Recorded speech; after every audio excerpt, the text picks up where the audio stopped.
Bonjour et bienvenue à tous pour cette nouvelle affaire. Un dernier coup d'œil à son miroir, un dernier coup de brosse à ses longs cheveux soyeux. Aurora Tilla est prête à partir pour le collège.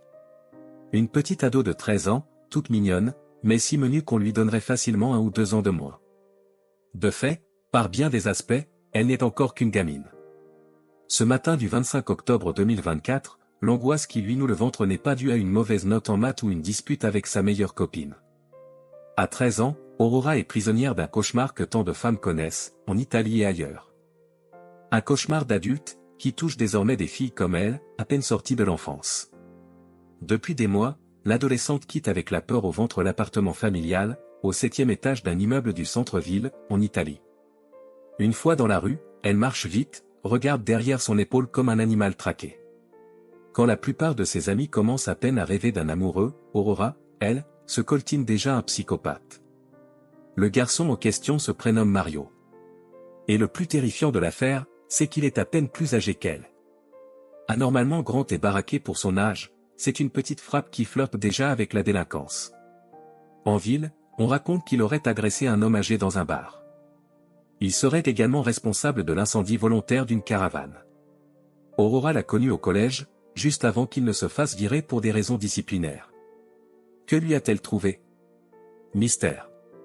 En revanche, l'amour ne l'a pas aveuglée longtemps. À peine avait-elle échangé un baiser avec lui que Mario la considérait comme sa propriété. Jaloux, brutal, violent, ce jeune caïd aux allures de bad boy a déjà toute la psychologie du partenaire toxique. Aurora tente de mettre un terme à leur relation, il refuse de la laisser partir, alterne menaces et suppliques, gestes tendres et coups de poing. Ce cirque dure des mois. Et ne passe pas inaperçu. Le 4 octobre dernier, une jeune femme surprend le couple en pleine dispute dans une rue. Mario, qui dépasse de 2 têtes Aurora, la tire violemment par le bras. La passante prend la scène en photo avant d'aller s'assurer auprès d'Aurora qu'elle va bien. Bien que visiblement terrifiée, l'adolescente n'osera pas lui demander de l'aide. Elle n'hésite pas, en revanche, à confier son désarroi à sa sœur aînée et à sa mère, Morena, qui tente, en vain, d'alerter les services sociaux. Du côté des autorités, en effet, la désinvolture semble de mise. On ne voit dans cette histoire qu'une amourette d'ado un peu mouvementée.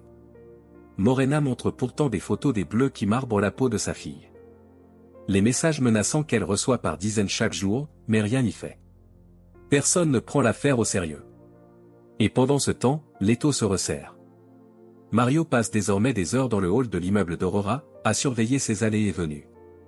Le matin du vendredi 25 octobre, au moment où elle part pour le collège, il est là, planqué dans l'escalier. « J'y vais maman !»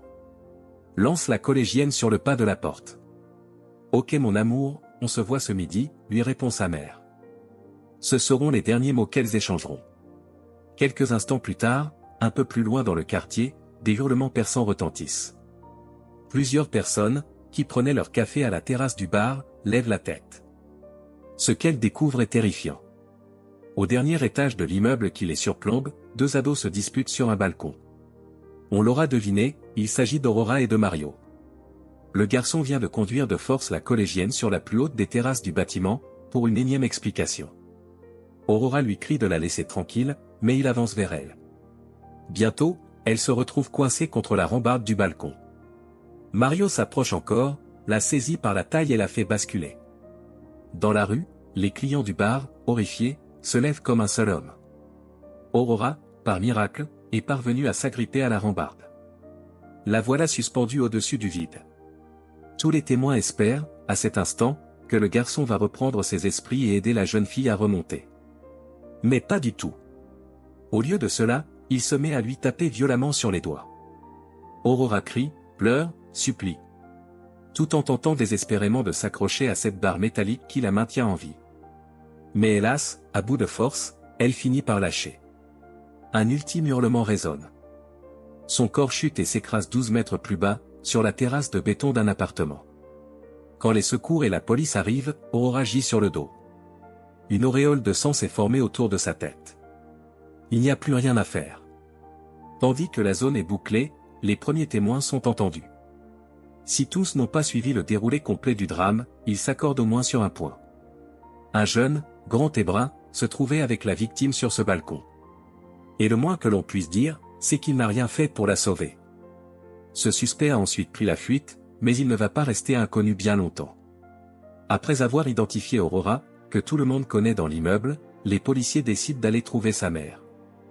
Morena sort justement de l'immeuble. Elle s'apprêtait à traverser la rue pour partir travailler. Les premiers mots des policiers la font vaciller. « Madame, vous devez être forte. » La jeune femme se fige.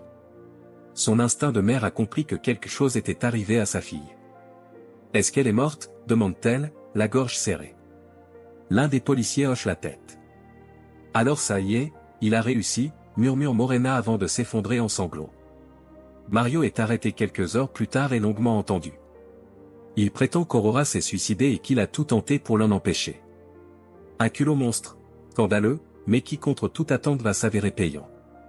Après ces quelques heures d'interrogatoire, en effet, la brute est remise en liberté.